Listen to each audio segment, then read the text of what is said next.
No turning back.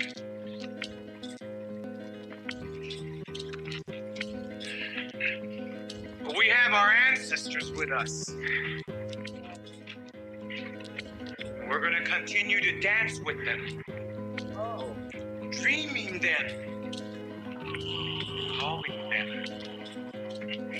Being them.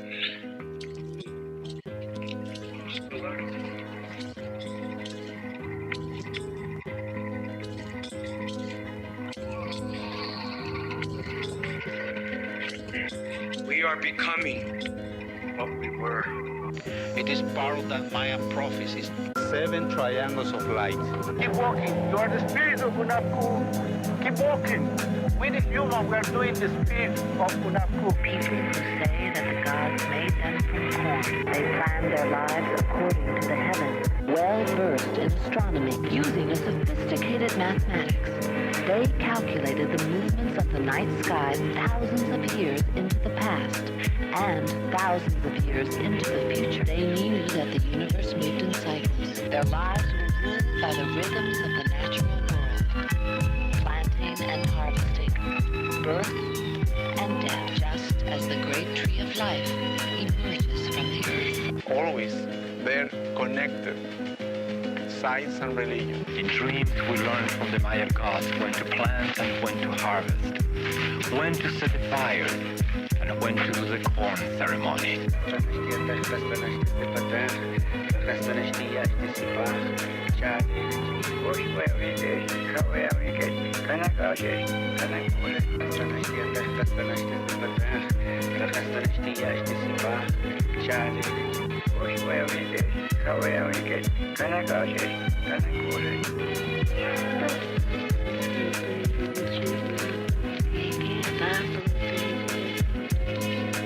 What we're digging up, what we're coming up with is part of our history.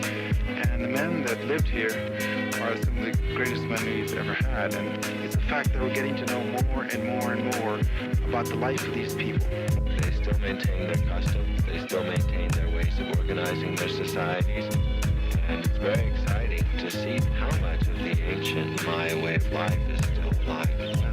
Because American history does not begin in 1492 with Columbus. It begins in 200 BC with the first Maya king who wrote his name on a stone. What is happening now is the people who made these places, people like with the first Jaguar or Pakal, are getting back their voices. They are becoming real to us and speaking to the people of the 20th century about who built this place and why and what they felt and what they thought about the world. These are not anonymous people anymore. You are the spirit of Unapku.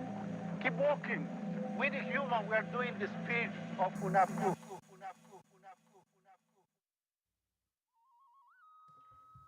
Yo, LA Natives Podcast, Las Aslan Natives Podcast. Familia. Zero of El Vuh, Dakota Bear, Product Pistolas, man. It's a packed house tonight. What's his name? And Decoy. Dakota Bear and Decoy. Coming from what? Where are you guys coming from? Let's talk right into the mic. Right into the mic. Dakota. All the way from Treaty 6 territory, baby. Treaty 6. Saskatoon, Saskatchewan. Oh. What an honor to have you guys here, brother. I've been there. And I'll never forget the flight to Saskatchewan because Sugar Ray Leonard was right next to me. You know the boxer Sugar Ray Leonard? Man, I shook his hand and it weighed like 50 pounds. For those who don't know, where exactly is... Saskatchewan is like in the middle of Canada. It's in the middle of the prairie. It's right in the heart of it's the heart of Turtle Island, bro. Oh, right on. The prairies. Absolutely. It's so dope. Man, I can't tell you how excited I am for Sunday because of the response, bro. Just grassroots response. I mean, it seems like we had a line out the door the minute we announced it, you know, and that video was edited by Dakota Bear, right? Amazing. They're on my phone, bro. There you go.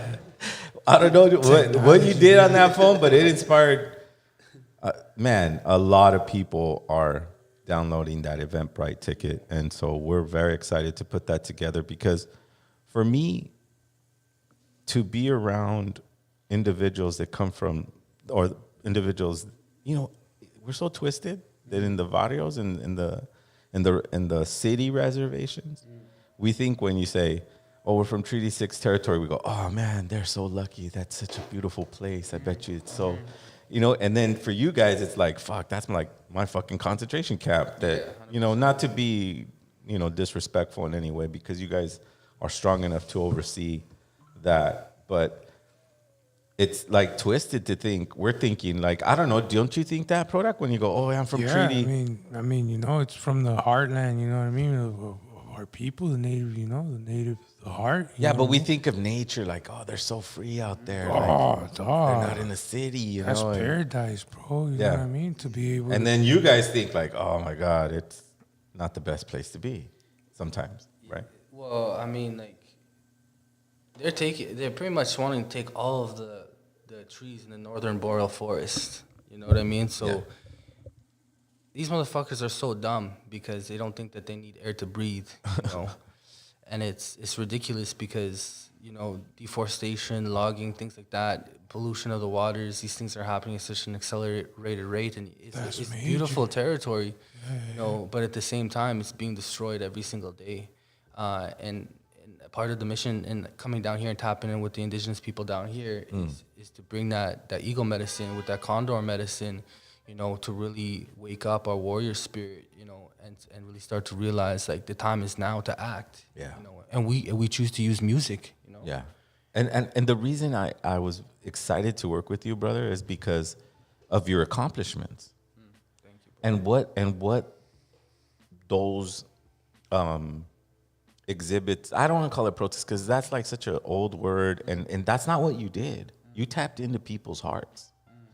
You tapped into people's memory, because those children that were found at residential schools were to be forgotten and never to be thought of again. And then here comes a brother named Dakota Bear, who's going to put that in your face and make sure that that we know that you're murderers, right? All you colonials, you're murderers. And that's just a fact. We don't need to reference a book for anything, because you need to go to a residential school and dig it up. And there it is. That's the proof, because you put the building there. You hired the people, you funded it. So you don't need evidence. The evidence is all there, right? Yeah, that's what I'm trying to point out. Right there. So I'm trying to point out, So I love your movement. I just wanted to say that. Thank you, bro. I appreciate that. And honestly, this is just a continuation of the work that our ancestors put in, since we had to fight colonialism 500 years, and doing it in a way that, is honoring the traditions and values in the way that our ancestors moved in the new world that we live in right now. And music is so influential because it taps in to people's minds.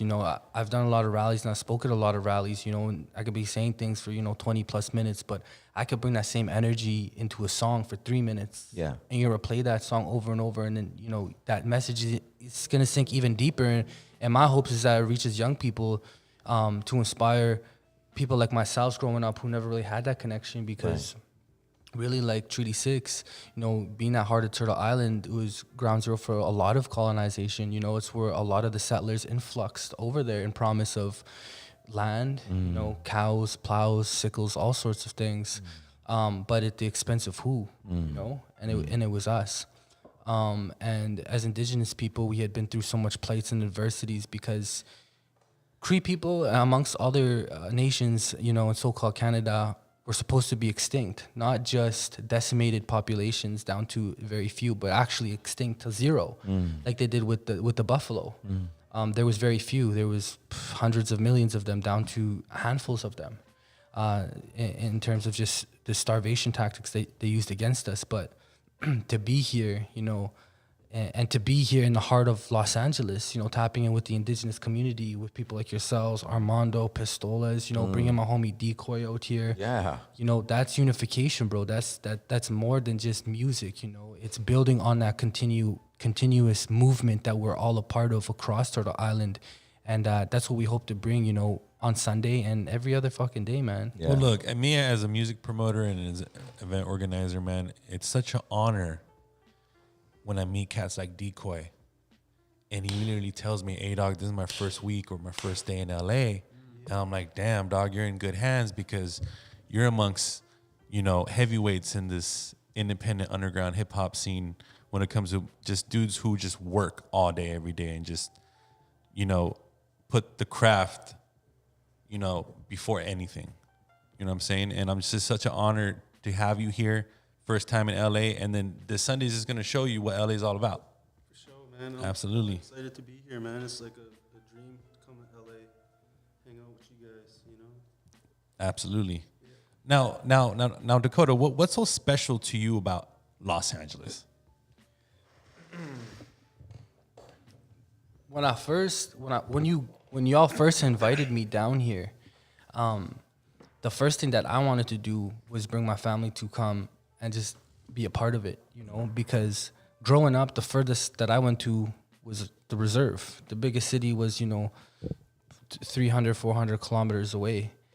We didn't get, the world was so small to us, the poverty, everything that we lived in. But we seen things on movies, we seen the culture and the inspiration drawn from cultures like yours out here, and the influence that it had, and especially being like a young Indigenous person, just wanting to be able to connect, and having music to be able to do that. So me coming down here, I think is important because, I'm from the prairies. We don't, let alone like just make it out of the prairies, let alone like survive past 25. You know what I mean? And for me to be down here, I think that is empowering and uplifting to a lot of, especially youth out there, because I come from the same place that they come from, the trenches. I didn't have anything growing up.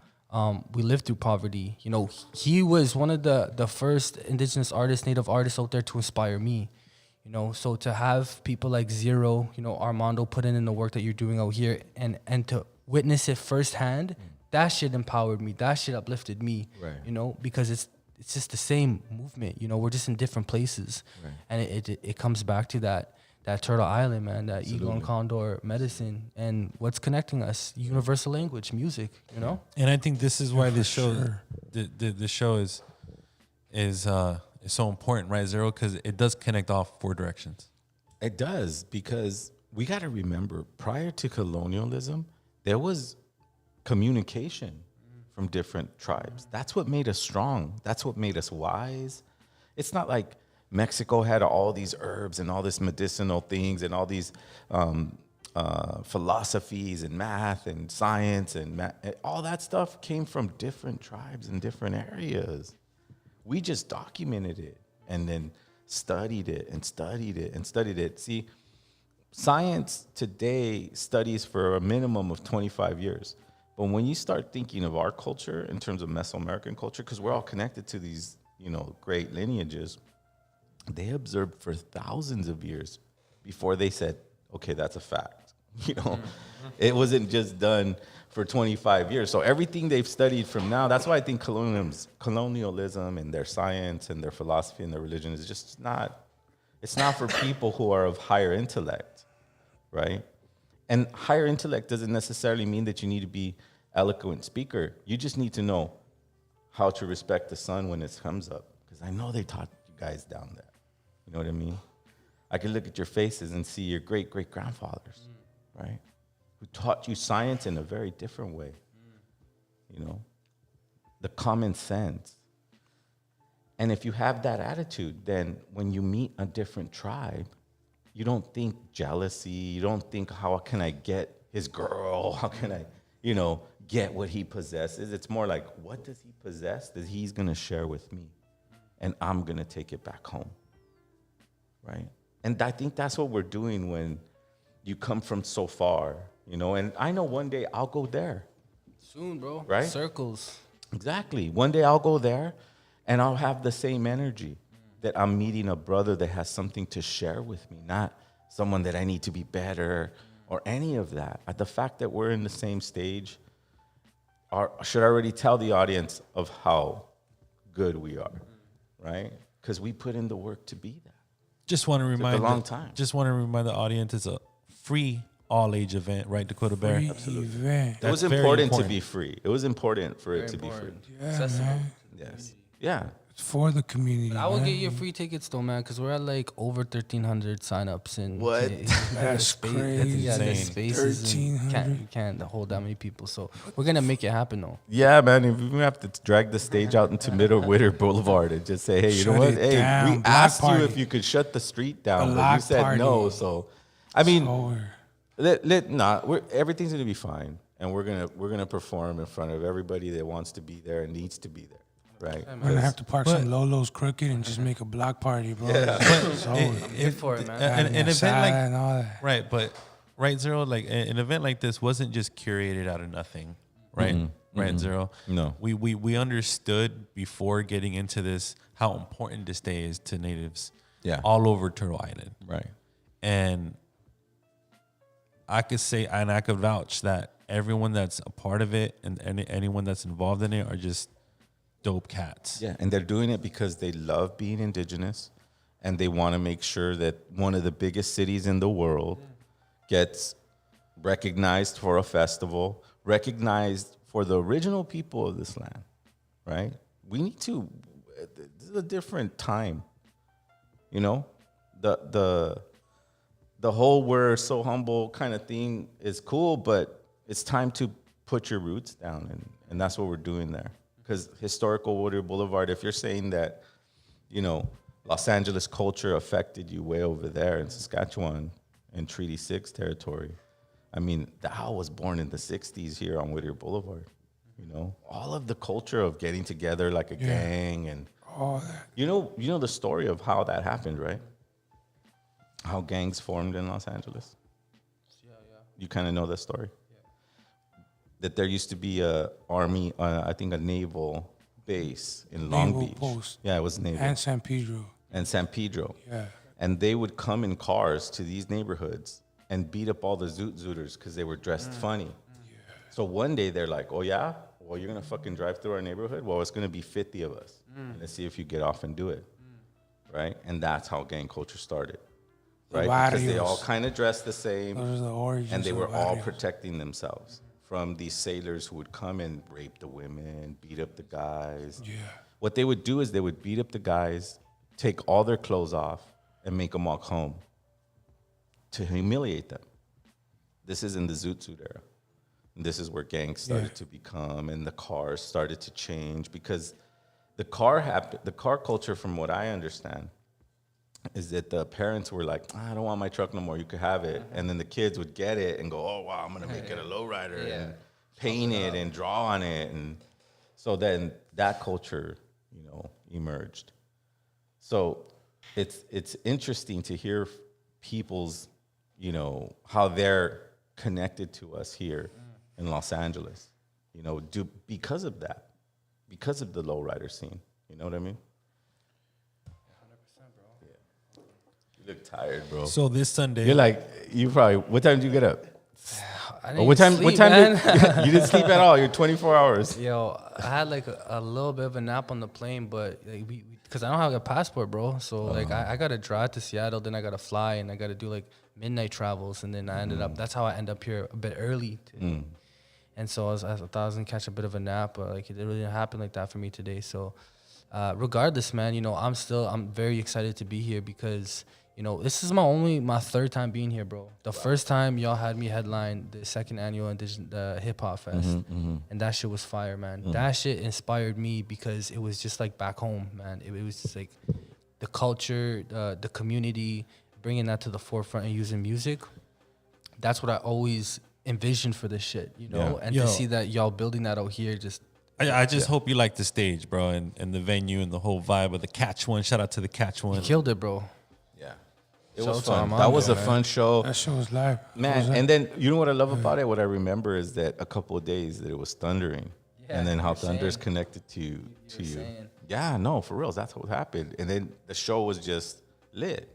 You know what I mean? Our community is very solid. And if anyone's curious on what you're gonna see at Indigenous Peoples Day, it's just a whole bunch of dope hip hop artists and singers, dancers, danza.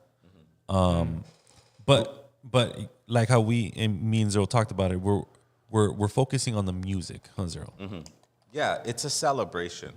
We want to make sure that people have a right to take their family and really be proud of who they are, where they come from, on a place where that was born, I think, you know. The lowrider culture was to show how prideful we were in our indigenous roots, in our Mexican roots, and the fact that we had been on this continent for so long. That's what all that was born from. It was distorted and abused, of course, but the beginning seed was, let's show people how proud we are of ourselves.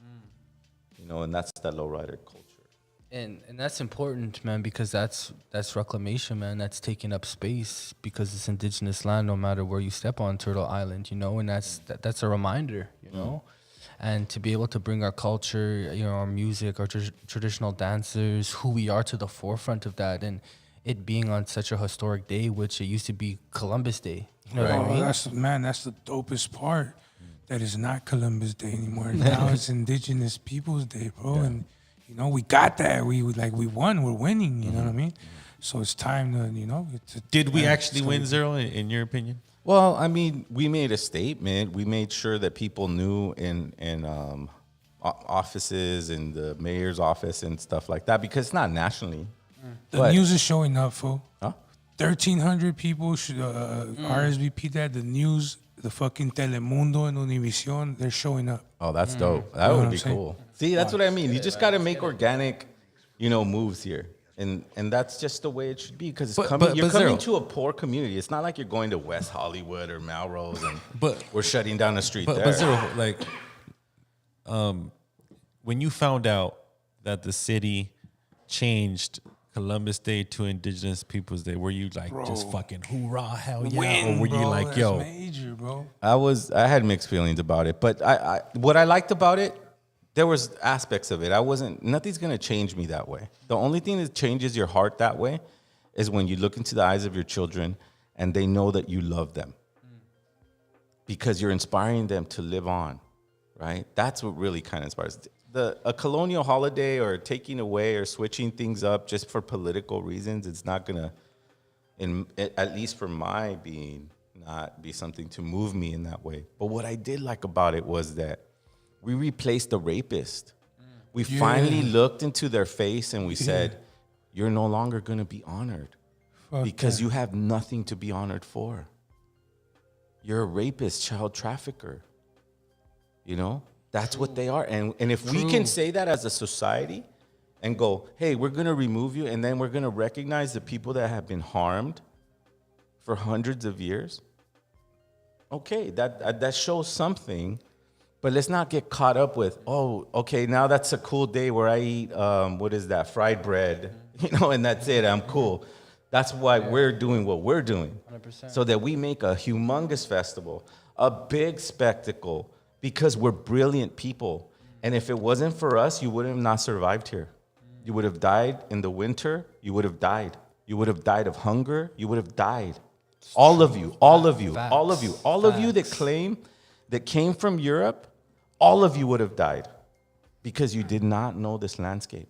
And the prairies, they moved during the seasons. They never stayed in one place. You told me that. No, man, we're adaptable, you know? Exactly. And exact same thing. The settlers would have died, man, without us. Exactly. Yeah. So they can't hear and, oh, here's your little token. You don't need to give me anything. Me and Dakota Bear and the community is going to grow from it, the artists, we're going to make our own days. And we're going to celebrate our own days, because those are the days that need to be celebrated, because it comes from us. It's our time to heal. Us. Well, I knew it was off full of shit when I recently walked into the post office and it said closed for Columbus Day. And I was just fucking shocked, bro. As you can I see. looked at this and I looked around. I was like, yo, does anyone think this is weird? Everyone was just like, what? Yeah, it's Columbus Day. I'm just like, Jesus Christ. Everyone's just sheep. Yeah. Well. And you know who runs the post office? Yeah, the U.S. The U.S. post office. Absolutely. Right? So it's going to be a national holiday. It's still think about it.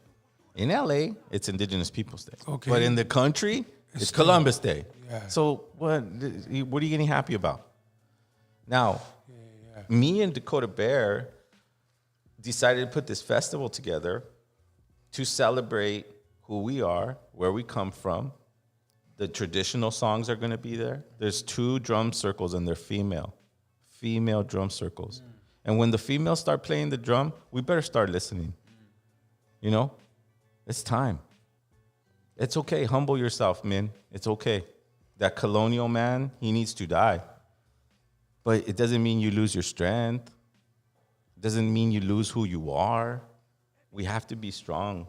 We're the front line for them. So anyways, there's going to be 2 women drum circles. And there's going to be 2 warriors presenting to the future generations that we should never give up hope. That we are the warriors we were waiting for. We are the warriors we were waiting for.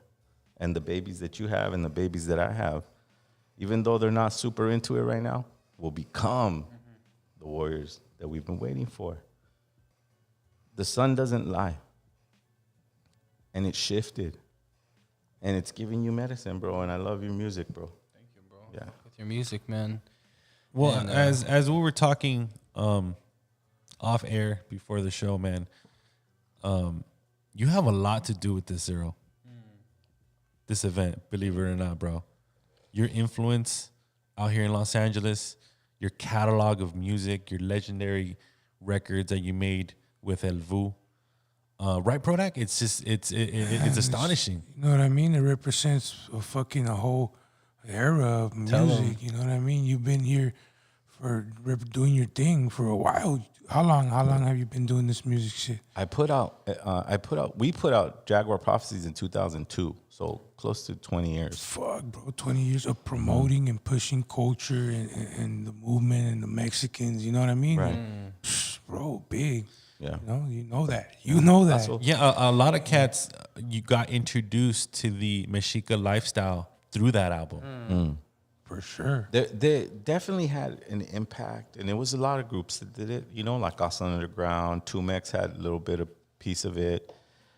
And that era was beautiful. It's like the golden age of hip hop, right? It was just never really kind of got over the independent grind. Because back then was different. We didn't have social media.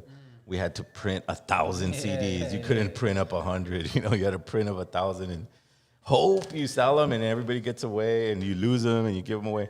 Anyways, but when people still listen to a record that you put out 20 years, that's kind of like, I kind of feel like, wow, that's kind of like the Doors.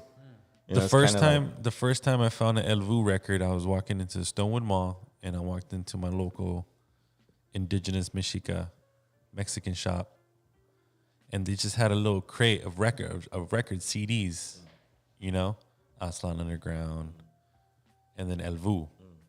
Picked it up. I think I paid $20 for it. Hopefully you made money off of that. It was probably a consignment deal or some shit. Yeah, some consignment. But that's how underground it was, Dakota. Yeah. Like, you know, back in those days in 2002, like I was exposed to El Vuh 2001. You know, 2001, and when I bumped the Jaguar Prophecies, I was like, yo, this is my favorite hip hop group, not just indigenous. It was just like, yo, these fools are so dope. The beats are hardcore, the lyrics are hardcore.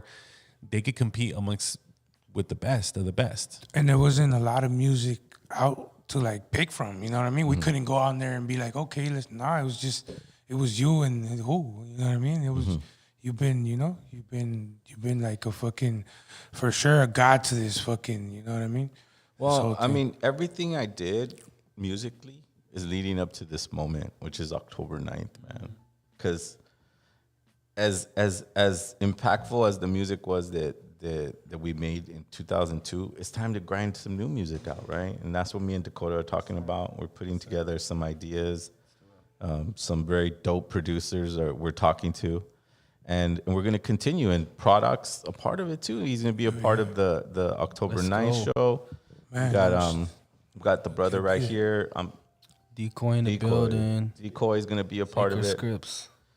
Man, we got Native Threat. I've never really been nervous for shows, and I played really big shows, and I've never been nervous. But this one, it just seems like, wow, I just don't know what to expect, because it's going to be like Native groups just realizing, you know what? We're the same. Yeah.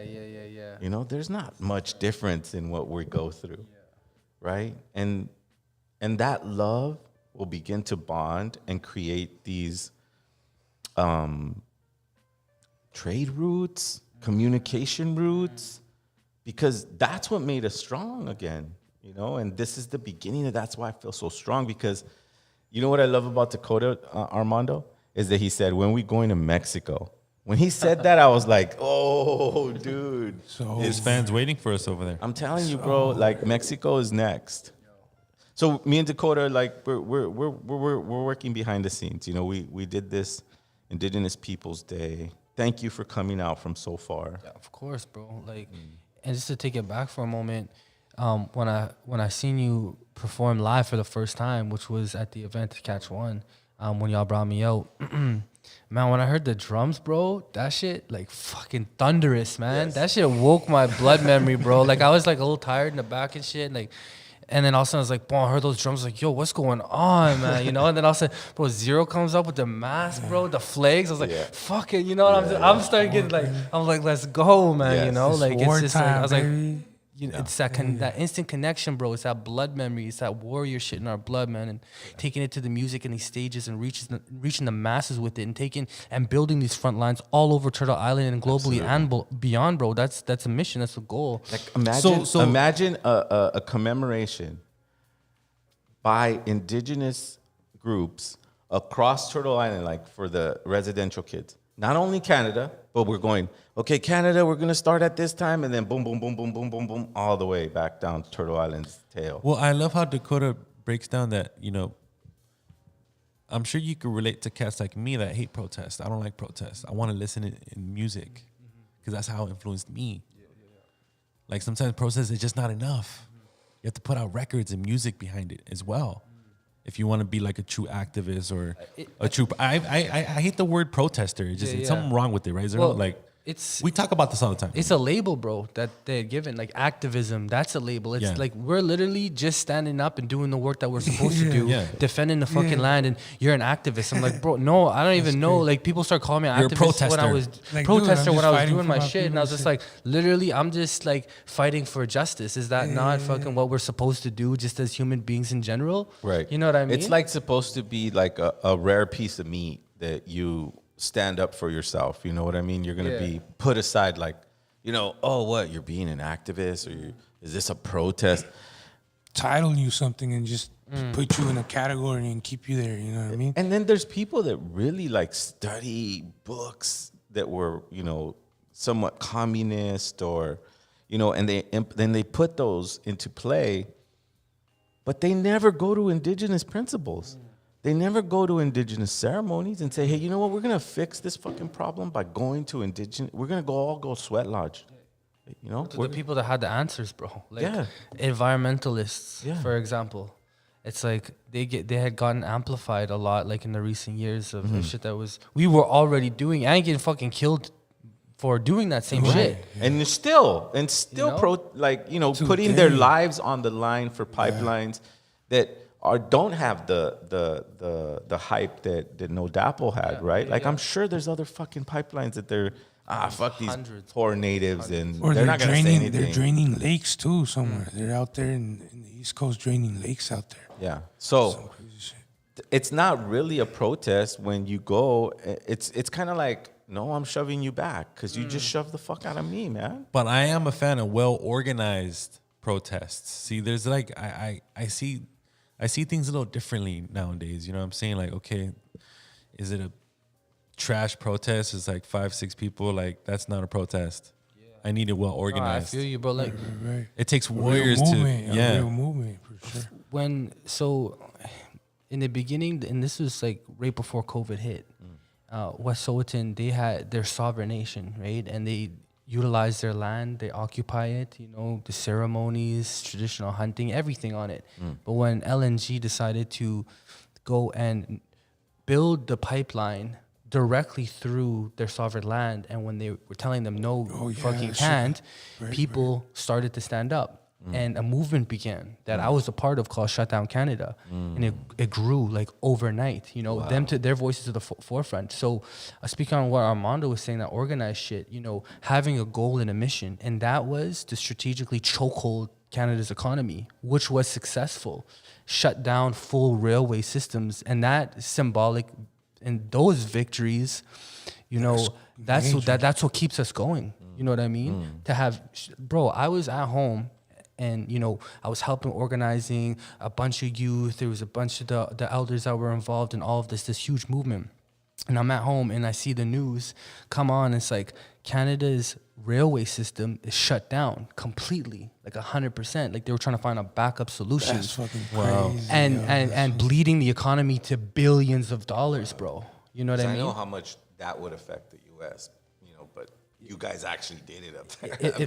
Bro, shout out to the Mohawks and the East Coast too, and the West Coast and the prairies, bro, holding it down. But I mean, this shit was crazy, man. You know, people were coming out, the youth. They're hitting the ports. You know, it's crazy, man. Statues were coming down, bro. Yeah, no, you know, and everything was just it was happening where it's just like these small victories leading on top of each other, and that's what keeps us going. You know, and even though like, you know, that only happened for, it feels like a brief moment in time. We still did that shit. You know, collectively as Indigenous people, we fucking stopped what was so important to you for a little while was money, and we fucking had it in a chokehold, you know, and showed you that we're not what you think of us. Yeah, you're not this little small group that is this fairy tale that lives off. And they're not invincible. Yeah, exactly.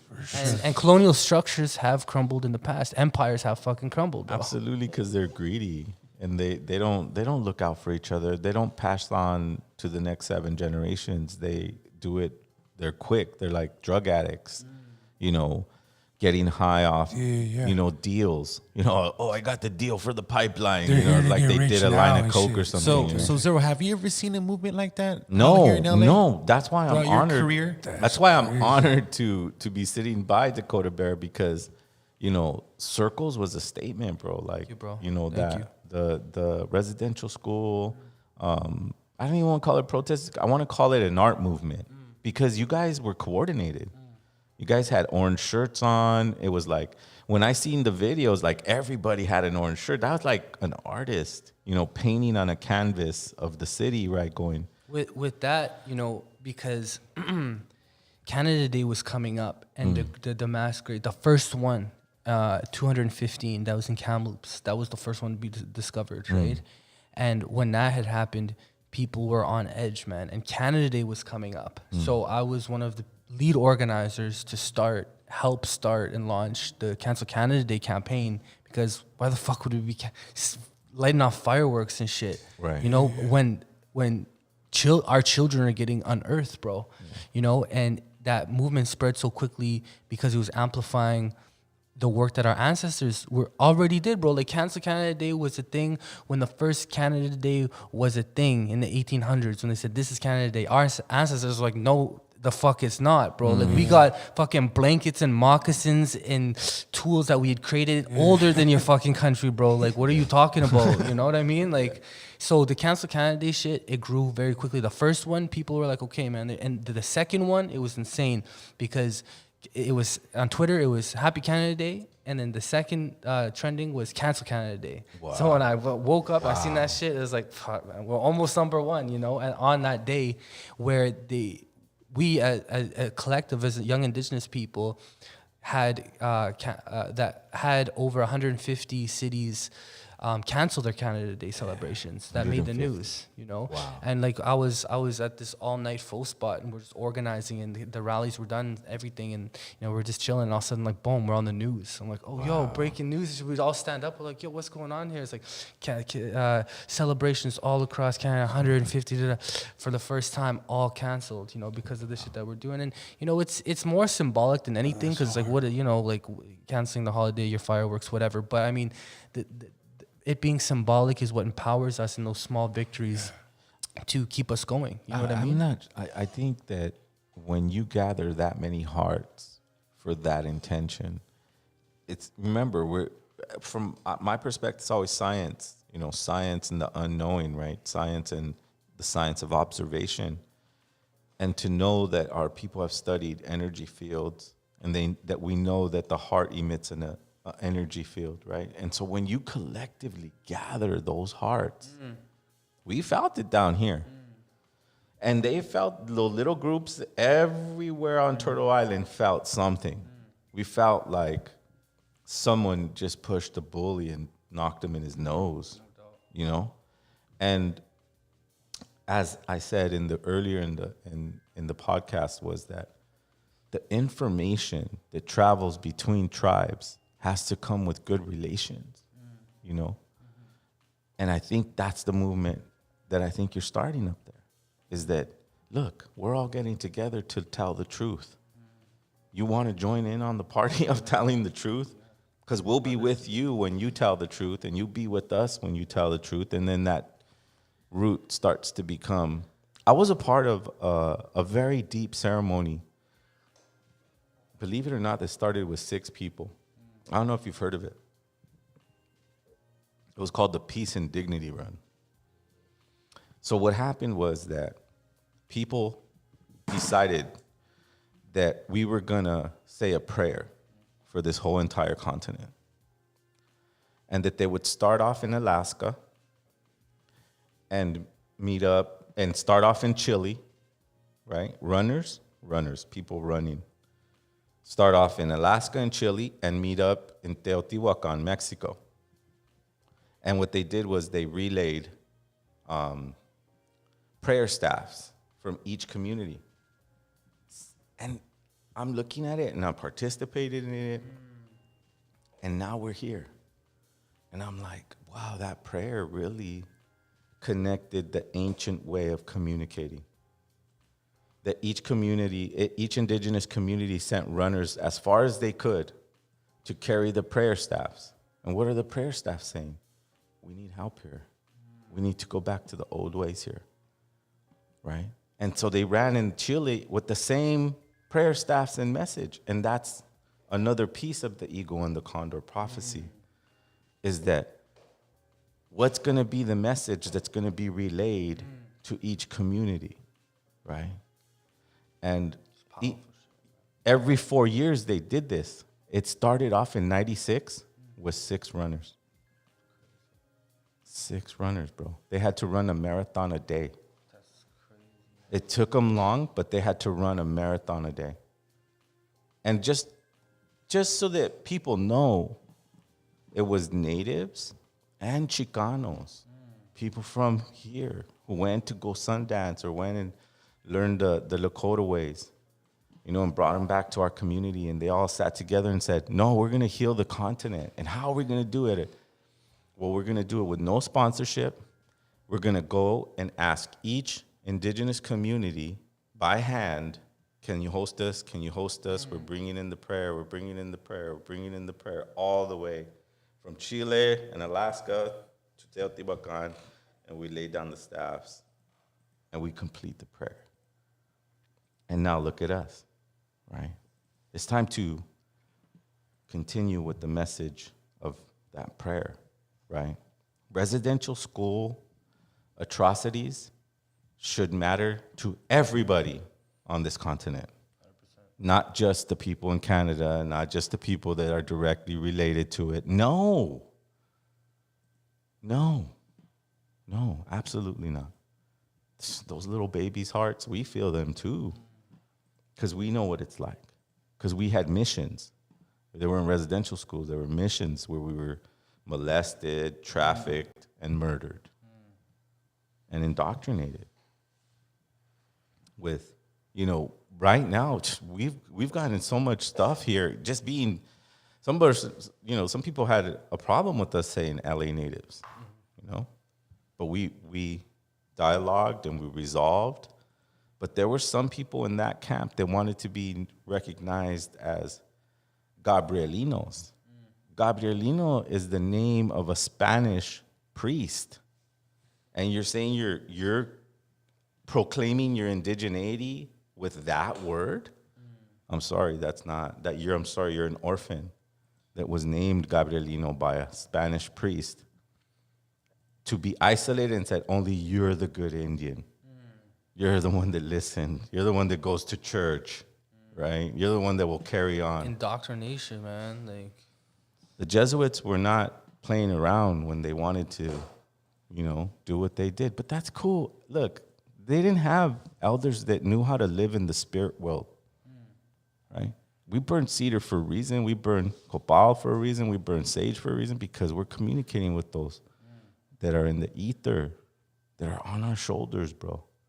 I feel like the success and the 1,000 people that put tickets in their hands from Eventbrite or went and took the time to put their email in and be connected to the network, the message, right? The message is what? That we need to heal, that we need to love each other, that we need to think about the 7 generations, and that we need to mend our relationships with our elders, right? Non-judgment to our elders, and the elders need to look us back. They need to non-judge us too. When we do that, in my opinion, no colonials, they can't mess with us when we're connected to our grandfather, to our parents, to our children, to the people that haven't even been born yet, to the fire, to the water, to the earth, to the air. Everything's connected. That's what we're trying to do. Peace and dignity run prayers strong. It was humble. It didn't need Nike sponsorship. It didn't need Coca-Cola sponsorship. It just needed a lot of heart. People willing to carry their message from their community to the next community. And that's all we're doing. I'm saying Dakota Bear has something to say, Los Angeles. So there you go. I was talking to Prodac, like essentially what are people there? Why are people even going? What are they seeking? What are they looking for? Essentially, it's medicine, huh, Zero? Absolutely. They're looking for a family. They're looking for somebody to go, wow, where have you been? What medicines can we share? What experiences can we share? What laughter can we share? Does it have to be always negative? The different types of raza, bro. You know what I mean? We're all raza. Like, it's just different types of people, and we're all the same people. You know what I mean? And that's the beautiful thing. We're all gonna come together, and we're gonna see, the diversity of our people. You know what I mean? Right. And we're gonna, enjoy your people because you're bringing some people up, right? From the north. Green, Anishinaabe. That's hard. That's hard. Coming down, man. We're the same people. You know what I'm saying? That's just medicine, crazy, bro. Like I was telling Zero, we was having a conversation before this that, what brought me down, to LA, like, these guys invited me for the show, but to me, man, it wasn't no like come down here on like some Hollywood bullshit, man, because I truly do just follow the medicine, bro. Like, when you stand and follow the medicine, man, you're always in good hands, bro. That's what led me down to connecting with Zero, connecting with Armando, connecting in the indigenous people in East Los Angeles, bro. You know what I mean? So that's what the people are, the 1,300 plus climbing, tickets. Like, my phone is just buzzing right now, bro. I guarantee you a check is probably 1,500. You know what I mean? And they're doing the same thing, bro. They're following the medicine. It's a call, Yes. And we're doing it with the universal language of music. That's how we met. Yes, absolutely. And we carrying that message all across Turtle Island, We got some dope vendors, dope artists. It's essentially a festival concert. That's what we're running music with. Festival, bro. It's not a protest, guys. Like, it's a celebration. It's a celebration. It's a celebration. Festival. Yes. And the social commentary comes from the art because we have been praying for a long time, to be in front of the beautiful people that are going to be there that day that took the time to put in their email and tap in with our movement. It's not my movement, and it's not Dakota Bear's movement. It's not anybody's movement. It's Turtle Island's movement. It's shaking its skin. It's saying, hey, wake up. This is like therapy for me this coming Sunday because, usually when I'm at events, I'm getting people fucking drunk, getting them DUIs.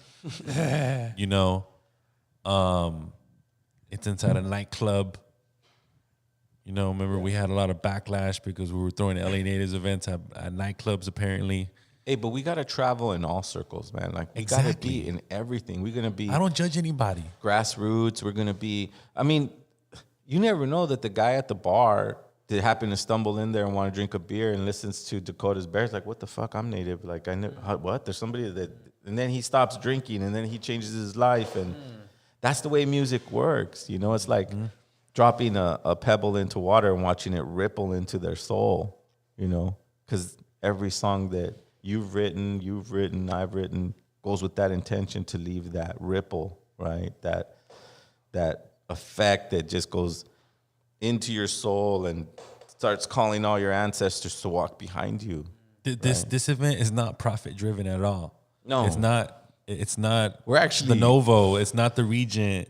You know, it's not the Catch One. It's funny because when I host events, all I'm thinking about is making as much money for the bar and the venue as possible. It's free. Yeah, it's a free show. It's free, so everybody come out, bring buy your family, shirts all from ages. Dakota. Buy shirts from all the artists. Yeah, that are you know, from we have Canada. over 1,000 people RSVP'd, and they have kids, right, Dakota? They're gonna bring their kids. All ages, so baby. All ages, man. We have vegan food, of course. Where is it located, Zero? It is on 4528 Whittier Boulevard, right at the heart, right by the sign. We're a block away from the Whittier Boulevard, East Los Angeles sign. So starts at 12 p.m., ends at around 8:30, 9 p.m. Yeah.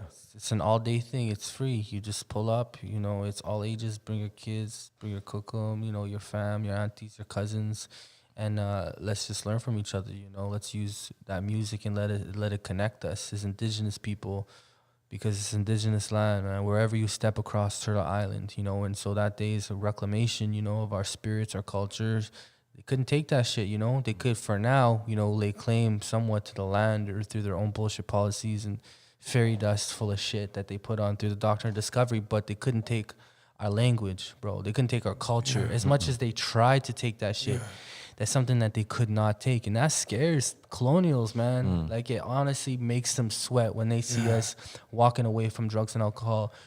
Me and Decoy, we got on the same path because we used to be, we didn't live that good of lives growing up because we were in state of survival, bro. You know, we come from we shared a lot of similarities, and that's why I fuck with Decoy so hard. Back when I was coming up in Saskatoon in Treaty 6 is because he was rapping about the shit that I was living.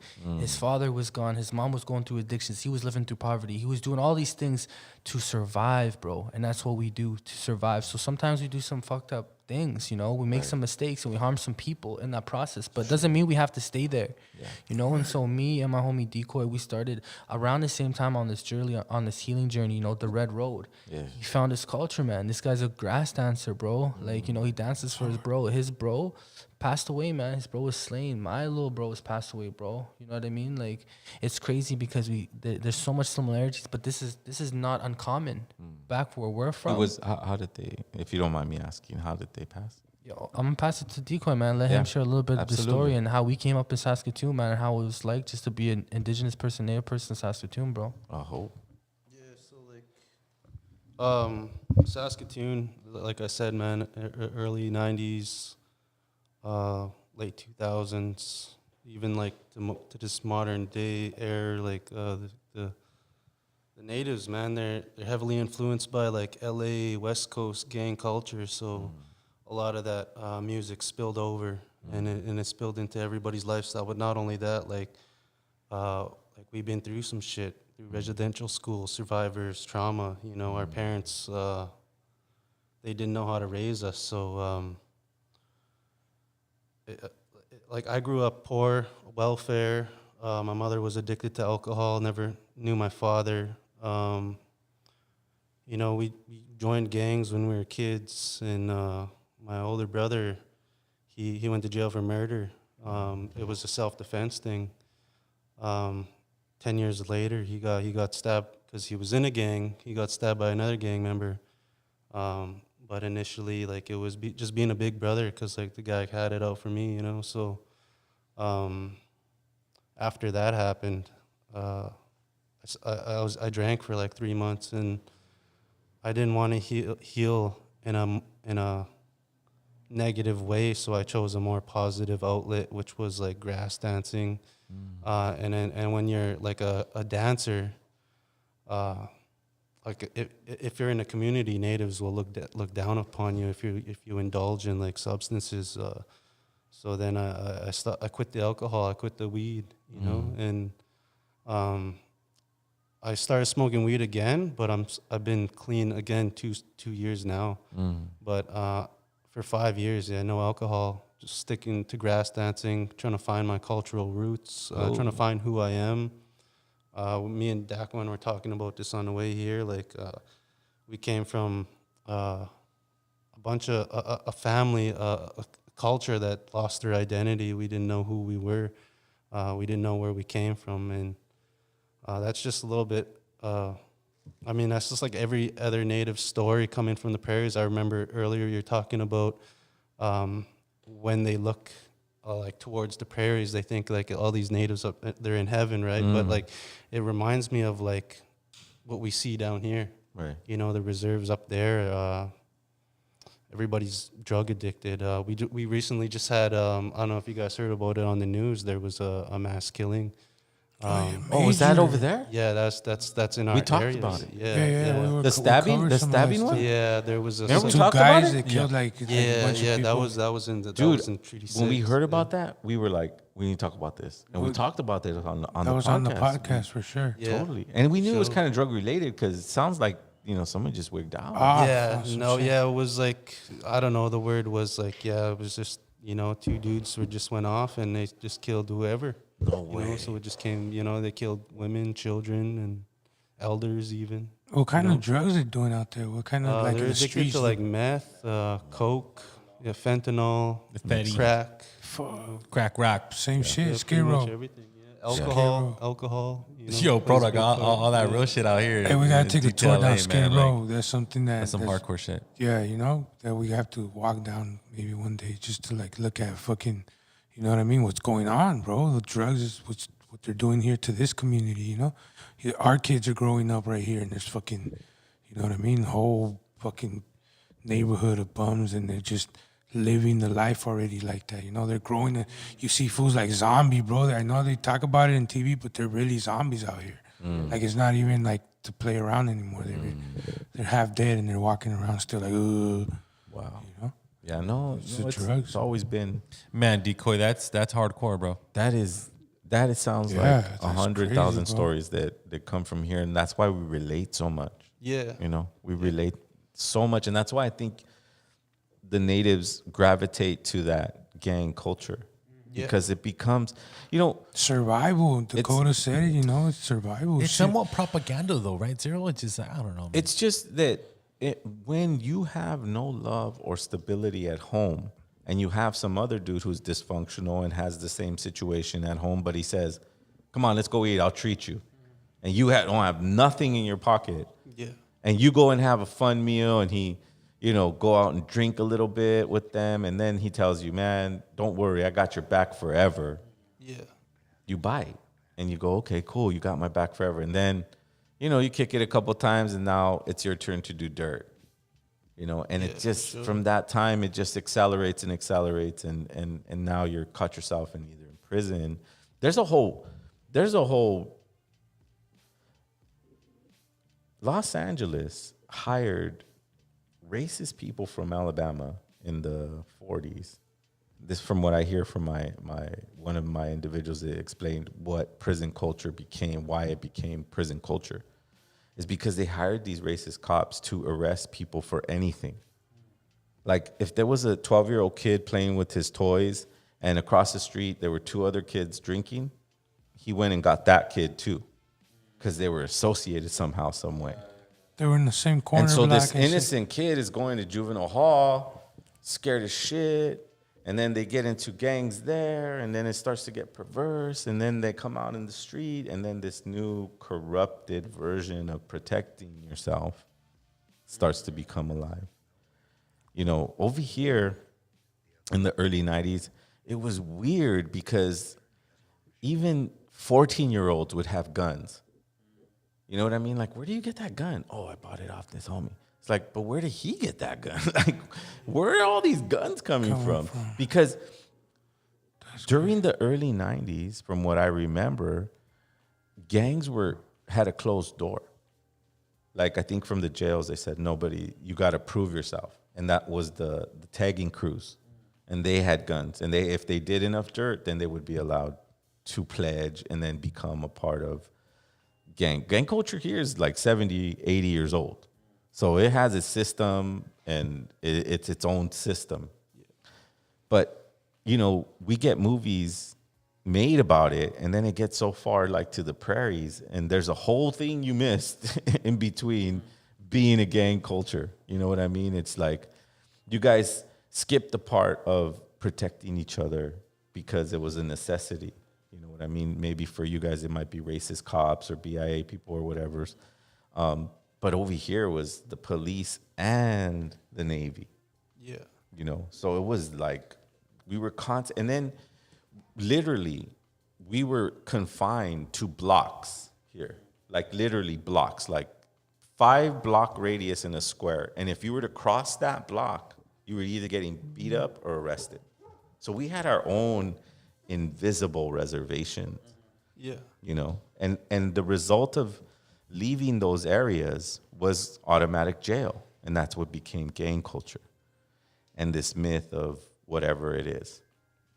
I'm not going to call it bad or good. It's just a road. Just like we chose the red road, there's that road too, But it is what it is. And if we can make a movement that really kind of not judges it, because who are we to say, like, how do you exist here in this earth, right?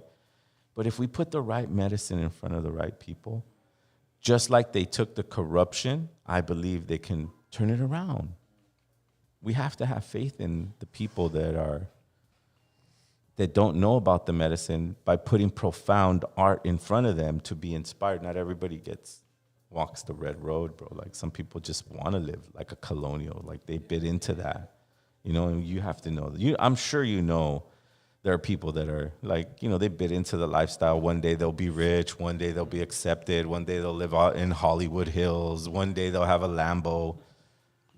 There's a lot of brainwashed people, you know what I mean? People programmed already, living a certain. There's a lot of Dodger fans out there. Hey, if you listen to Drake, you're programmed. Oh man, it's crazy. You know what's cool, Dakota, is that my programmed. son, he's all into like, XXX, and I let him listen to whatever. He's, I'm on there, I'm right by him, but I like to let my kids have their artistic freedom. My older son, he's into Mac Miller, and so, and now he's becoming an audio engineer. Shout out to my son Olim. But yeah, man, we can influence this next generation with medicine. And I think October 9th is kind of proof that we can do it. If 1,000 people or 1,300 people already are dying to hear, I shouldn't say that, ready to hear. For anyone that hasn't heard of Dakota Bear, make sure you guys, check him out on YouTube. Most importantly, go to Spotify, check out all his projects, man. Anything new you're working on, Dakota? I'm actually dropping a song, bro, called Turtle Island on October 14th with the homie Mr. Carmack. That's the one that's playing in the No promo way, video. people are asking for that song. Yeah, but we're dropping on October 14th. Because I got into the studio when I came down here the first time.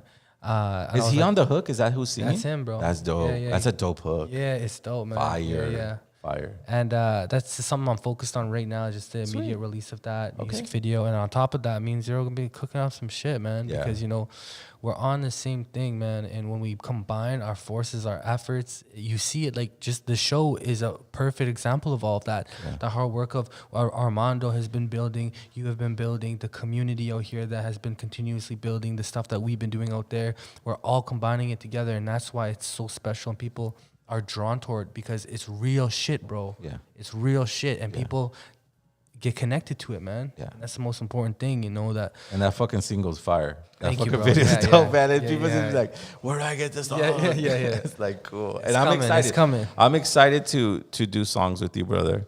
And as well as you, Decoy. I mean, I know it's time to bring that message. Those prayer staffs had a lot of power.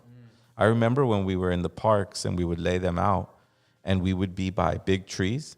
All of a sudden you feel like it's bright, sunny, and you feel these drops on your face. And and you looked up and it looked like it was raining, but the trees were letting out like raindrops. It was like they were letting out water when we were around those staffs. And I felt like, wow, they're blessing us, man. Like they're communicating to us. These trees are communicating to us. And that's the power that I want to zero in on. I want to zero in on those special connections that we have with these elements, because we are these elements and our ancestors taught us, and no colonial can erase what lives in our blood memory. You kept saying it, blood memory. That's really what woke me up and put me in this chair. I was in the sweat lodge, and when my blood memory I was ready to run out of the sweat lodge, and then it went, like I felt like it just said, don't you remember this, man? Like, you're home, man. You trying to leave home? And then I just sat there and I just had the biggest smile in my face.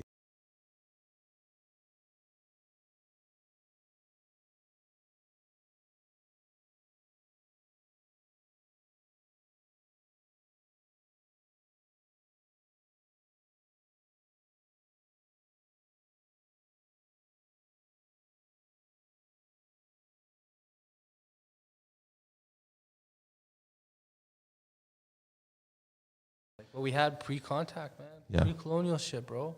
Yes. Revitalize, and that's the thing is like, what we're doing too, you know, because we both have businesses, and people come at me all the time. It's like, how can this be decolonial, if capitalistic, blah blah blah.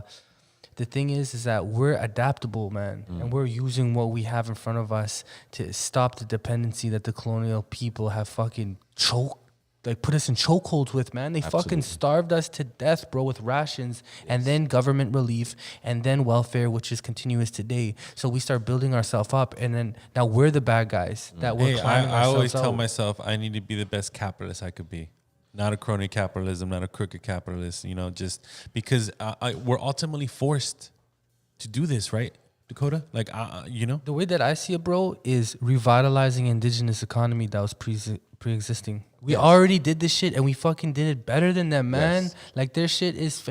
Bro, the currency, what is that shit, man? Like, the money that you have, what is it actually worth? And what is back that shit? Nothing. Right. Like, literally nothing, bro. Yes. We did it properly because we created actual physical things that we traded out of necessities and things that we needed. Specialized tools, foods, clothing, everything. That shit is real. Yes. We did it better than them. Everything, our technologies, every fucking thing that we did it. So now we're revitalizing that shit, man. Yes. So however we want to call it, bro, we're just taking shit back that we already had before, and are just mad at it, man. Yeah. Fuck them. Yeah, exactly. They have to learn to deal with us in any kind of situation, market, business, deal, whatever it is, no longer be intimidated. Because we come from a special place, you know? And we have to take pride in that place.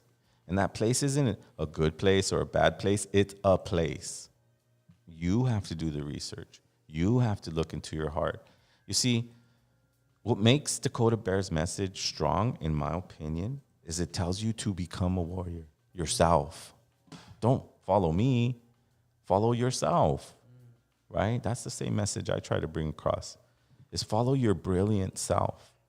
Talk to your own self and tell yourself how brilliant you are and how proud you are of yourself by staying alive through genocide, rape, child trafficking, right? The disrespect and misuse of Mother Earth. We have answers, though. We have foods that have been here for thousands of years.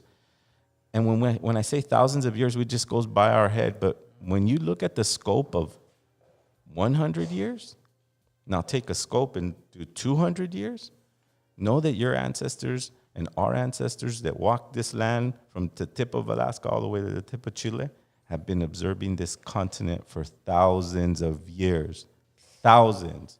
26,000 to be exact, because we predicted the precession of the equinox in 2012. We had to have lived through 26,000 years to write something down. We didn't do things that were like, yeah, let's calculate 1,000 years when we were never there. That's the way they explain it in science. They go, the Mayas calculated 12,000 years in the past and 12,000 years. Why would they do that? They're documenting every day they live. because they're connected to that calendar count. So you can't bring your Wasishu explanations here.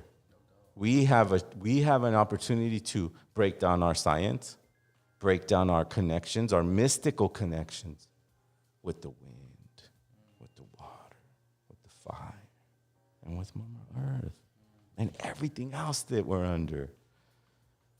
It's time, bro. We're gonna make some dope music. Bro, it's already in the works, man. You know, like this shit, this whole conversation, man. That's just the concept. Boom. Yes. It's a wrap. Sorry. Yeah, man. You want to join in? We're gonna be putting out the products to be a part of this movement. And anybody that shows up here on October 9th, know that you're joining in the reclaiming of sovereignty without colonial paperwork. You don't need it. Facts. You don't need it. You need to be humble to other people's knowledge. You need to be open to other people's messages and medicines. And when the brother puts on his regalia to do the grass dancing, open your heart and let that thing in and remember that he was your brother from thousands of years ago. That's what we're trying to create, bro. And we're going to take that all the way to Mexico and beyond. To the island, bro, globally, you know? And I feel like that's why, man, it's so empowering to be an indigenous person, bro. It's so fucking empowering, man, because we just move differently, man. The Western world and mindset, 500 years, man. That's all it took to fuck this shit up, bro. 500 years, man. We moved for hundreds of fucking thousands. Like, since the first sunrise, bro, we never fucked nothing up. We got better, bro. We got shit better, correct. They came here, they thought they built roads and infrastructures. They built that shit on top of the shit that we already built. Our houses last longer than their fucking houses, bro. Their shit crumbles in like 50 years, is molding and shit. And like 20, our shit lasts hundreds of years, man. So that's why it's empowering to be indigenous. And that day, man, you know, October 9th, that's the message that we're bringing, man. We're proud to fucking be indigenous people where they made us feel inferior. They made us feel like we were stupid, that we were banging fucking rocks together when they pulled up, when in fact it was the exact opposite. They seen that we knew way more than they did. How advanced we were. Technology, astrology, our infrastructures, our governance systems. The Iroquois Confederacy, bro, the fucking U.S. stole the Iroquois Confederacy's governance system and made it their own and fucked that up too. Yeah. Well, because what people have to remember when we refer to that, learning of that, is that the people that held the seats from the Iroquois, what was it? Iroquois Confederacy. Iroquois. The people that held the seats in those, they were revered men for their bravery, for their honesty. They never took advantage of people. You wouldn't be able to sit in the... Tell me what indigenous circle goes, oh yeah, that's the greedy guy that we all love. Never. You had to have voice. And to hold a seat on the council in an indigenous council, your brother, you said it the most. Hey, bro, you got to walk a straight road before the elders go, hey, you could sit right here with us. Right? It's not just, hey, sit down right here. It doesn't matter what you do. No. So take that. And the Americans or the colonials go, man, all we have to do is hold seats like that and have people vote for us and it'll work. Yeah, if you're a liar, you know, they didn't take anything from that. They didn't learn from the most important part, to have integrity, humility, and connection with the very elements and things that are around you. You fucked up on day one. Cutting down trees and shit. And hey, why are you building a house in the wintertime? You know we leave, right? You're going to come with us? Or you're building this fucking house here? Because it's going to get really cold and you're going to fucking die. You know, that's what we kept trying to tell them. Oh, don't worry, you fucking don't know shit. And then they die. We told them. And then some other idiots come and they try to do it. And then they learn from us. And then they exploit us and blah, blah, blah. And the story goes and goes. There's a long history to 500 years. But know one thing. You didn't practice humility and connection. They didn't. Like you said, the sunrise, right? To Aztec people, to Mayan people, the sun is everything, right? So we know that the sunrise is special. We know that the sunset is special. Every day, not just certain days. Every day you look at that. Every day, I have the pleasure one day being at the beach, looking at the Father's Son go down into that ocean and just saying, just between me and him, saying, thank you. Thank you. Thank you for putting the challenges in my path. Don't make it easy. Make it harder. Because I'm going to shine. I'm going to show you that I have my elders behind me. That we're going to do incredible things. Impossible things that, dude, it's not easy to do this in Los Angeles. So I'm very proud of both of us, man. It's insane. But we're going to let you go. We're going to let Dakota get some rest. I hope to see everybody there. Deco, you have anything else? You want to put some pages out? Zero. We're going to put a caller in. Oh, shit. There it is. Hopefully. Hey, man, Decoy, man, that was a powerful story, bro. Like, we're with you, bro. Much respect. We're with you in the healing journey, and we're with you in any way we can. Treaty 6 in the house, bro. Yo. Here. Treaty 6. That'd be dope. I need a shirt. Yes. Representing. Yes. Yes, sir. Do you hear us? Yeah, I can hear you. Yo. Anything you want to say? Yo, respect to everybody, Dakota Bear, Zero. I really respect, I feel honored to be able to hear you guys do what you guys are doing. And I just want to, convey my appreciation to you guys, and kind of just like give you a little push to keep you guys going, never give up. Because I know, even though we feel like we have lots of momentum, there's those moments where we feel like we don't, have, the push to keep going. But, I just want you guys to know that it's being felt, you know what I mean? Even over here in, Colorado. Oh. Like, Show Colorado, man. out. Oh. Definitely, like, I come from a background, I've been Mexica since I was born, taught the ways of our elders. My father's from El Salvador, so I've been Maya also. So, I've known all of that, and knowing our history and knowing that even in my own state of Colorado, there's Aztec ruins, and they're even called Aztec ruins, but they'll obscure them, and they won't really necessarily give us the credit. But we do know that our reach was way further, and, we were all one people. Yeah. But, and I just love what you guys are doing, and I want, I have tons to say, but just to keep you guys on your way, just to give you guys my, that I'm recognizing what you guys are doing, and I appreciate it for, future generations, and it's really working. Oh, brother. Thank you for your call. call. Bro. That was a good call, right, Zero? That was a comadre, bro. Hey, man. Definitely. And also I look forward to, when I get my shit together, maybe do some music with you guys as well. Absolutely. I also do that. What's up, bro? Yeah. So We're here, man. Collective, bro. Yeah. Everyone has a voice here, man. And, I talked to Armando about like putting up a studio and really guiding these youths, and putting together some good, like I said, I think, I've been running every other day. And I remembered that in ancient culture, to get a message from one village to another, you would run. So then I started running, and I was like, wait a minute. And I'm a poet. I'm an artist. I have a message. I'm going to tie this running with this message because it's important for us to get that message. And the brother from Colorado, thank you so much for your call. Thank you so much for sharing your heart with us. Thank you for coming through, man. And I'm glad that we were able to carry that message to you in whichever way we can, and hopefully we'll put together a tour where we can go to Colorado and share our message there too, because the seed that we planted on October 9th is just a seed. Now we have to water it. We have to love it and take care of it. And 100%, man. Yeah, and just know that, nothing we're saying here, we're not taking leadership at all. We're taking responsibility for ourselves, for our children, for our partners, for our grandparents. Even if you don't have a connection, work at making that connection. It's worth it. It's worth it. And say you're a person that doesn't have a mom and dad or a grandpa or whatever. I know I don't have a grandfather. They're gone. They're in the spirit world. But close your eyes. Close your eyes. Because they live inside you. you're their opportunity to change the reality that these colonials put you in.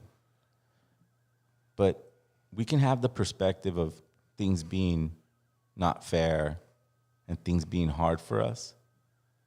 Yeah, that's one way to look at things. But we can also look at it as the greatest challenge that was given to people who were brilliant and great and built pyramids that are still here today. That built ceremonies that carried the message of the buffalo for thousands of years. That still lives in us. That still is us. Yeah, man, some serious wisdom, bro. You know, that's still Thank us. you for sharing that, bro, for real. That's us. They can't erase that. Come on, dude. No, not even rape could erase that. Not even rape. Sitting Bull, Geronimo, Zapata, all these great people said, your colonial challenges are nothing, and even in my death, I still defeat you. Right? Even in their death, they still defeat. Why? Because we still talk about them. We still feel chills when we're doing what we're doing, right? When we stand in that stage on Sunday and we see the crowd of people there because we're indigenous, right? And all we have is a message to say, look around. Look around. We're one, right? We're one. So this Sunday from 12 p.m. to 9 p.m., we got DJ Warlock 1, DJ Survive holding it down. It's a free all-age event. Make sure you get your RSVP on Eventbrite right now before we get capped out. I have to keep raising the cap because at first it was like 700 I put. Okay. And I was like, okay, that was quick, man. So then I was like, all right, 900. Okay. 1,000. And then I think the last one I capped it at was 1,200, and I put it up to 15. No, it was 1,500. Yeah. And I was like, man, I'm gonna just put it at 2 for now, and I'm just gonna leave it at that. I'll leave it at that because we're like almost like, bro, like it's even throughout this, like we already got like 52 more. You know what I mean? So Zero, as you know, yeah, we're always peaking late at night. We got all the viewers tuning in. Yeah. Support the vendors. Yes. Right? 100%. That's the whole point of this event, making it a free event so we could go ahead and distribute this currency that we have amongst everybody. I expect everyone to go visit the Decolonial booth, Dakota Bears clothing line. Yeah. Yeah, me and my fiance, she's gonna be coming down with Moonstone. I'm gonna I just want to pull this up and just shout out. I want to shout out our hosts, man, Yvette and Haran. Haran, yeah. Shout them all, man. It's the host, Yes. DJ Warlock, Broxus Brew, Brujas Brew. Brujas Bird Brew. Singers, The Bird Singers, the Coquila, Moonstone, Arrows Taylors to be the building, Danza. Azteca. Yeah, that's the opening. Yeah. Yeah, that's the opening. Yes. Indigenous Cats, The Yes. City, Legion X. Indigenous cats are dope. Oh, super dope, bro. Legion X is Magdalena, hard. shout out Legion X is Magdalena. dope. Product Sub One. Pistolas. Product Yeah. Pistolas. In the building right In the now. building. Native Sub Threat. Shout out to One. Native Threat. The Native City. Threat. The City. Decoy. Moonstone. Decoy. Dakota Bear, Zero. All of the vendors are sponsors. Level Up, Chief Premiums, Malinali, Underground Hip Hop Blog, Free Radicals, LA Native Podcast. Last but not least, Decolonial Clothing. You know, there's a lot of people that put their time and energy into this event, and it's free. It's absolutely free. Yes. It's gonna killer ass stage, lights, vendors. Like, it's gonna be a really good time. Come through. It's gonna be on Sunday, 12 p.m. And this is just the start. Like we said, man, it's just the beginning. Eagle, Condor, Medicine that day. Come through, man. Witter Boulevard. So Zero, any last words? Yeah, I want people to know that this event relies on your support and your cooperation. You know that we're gonna have children there. So anyone who's gonna, participate in things that adults do, be mindful of that. Know and come with love and intention of learning and opening your heart and being a part of a family event. One that deserves the respect and the safety that we were. We had huge markets and we never tripped on each other. I'm sure there was fights, but I mean, come on, like, we don't need to be rowdy. So keep that in mind when you come to the space. And once again, Dakota, bro, your medicine is strong. We can feel your thunder, bro. We could feel it here in Los Angeles, and we're about to, take that, rain and water and fire and wind and take it across Turtle Island all the way to Mexico. That's the vision, and let people know from Mexico and the northern part of Canada and Alaska, all the way up to whoever, Antarctica, Australia, man, shit, boy, globally, man. Yeah, it's a global thing, man. Like, the way we combat racism or white supremacy is that all people of color need to come together. We come together in our own way. You come together in your own way, and we all agree that we all deserve to live on this earth. We all deserve to live on this, no matter how rich you are, no matter, all that other stuff that the European brought. We have to null and void that stuff because it didn't come with knowledge. It didn't come with humility, and it definitely didn't come with the intentions and the protection of our women or in 7 generations. It was about exploiting them and making them the less. Well, the warriors know how to live in the ether. The warriors know how to present themselves when needed. I feel that you're that warrior, brother. You as well, man.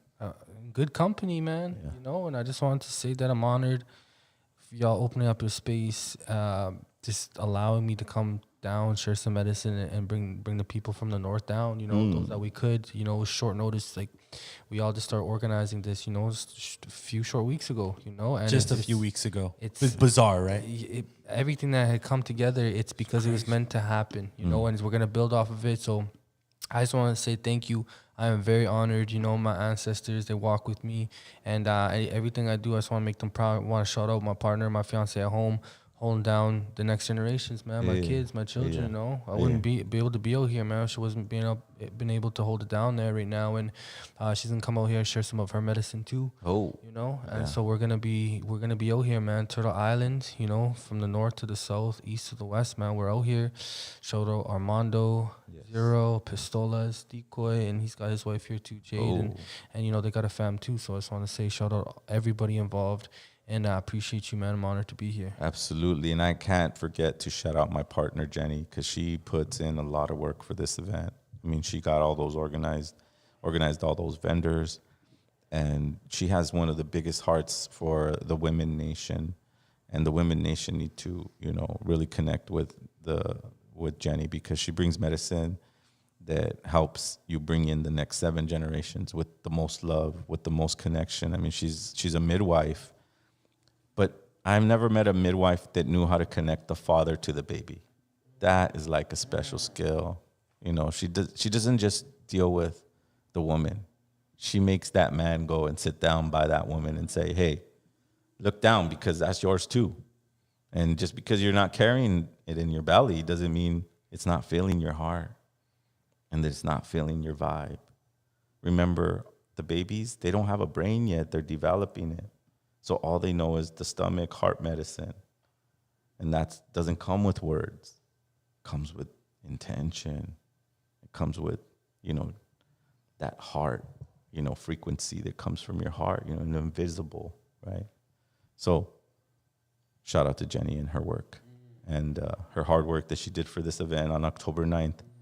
We'll see you there, all the family. Bring love, peace, happiness with you, because we're going to celebrate Indigenous Peoples Day. Tlasocamatli, Ometeo, Tonantzin.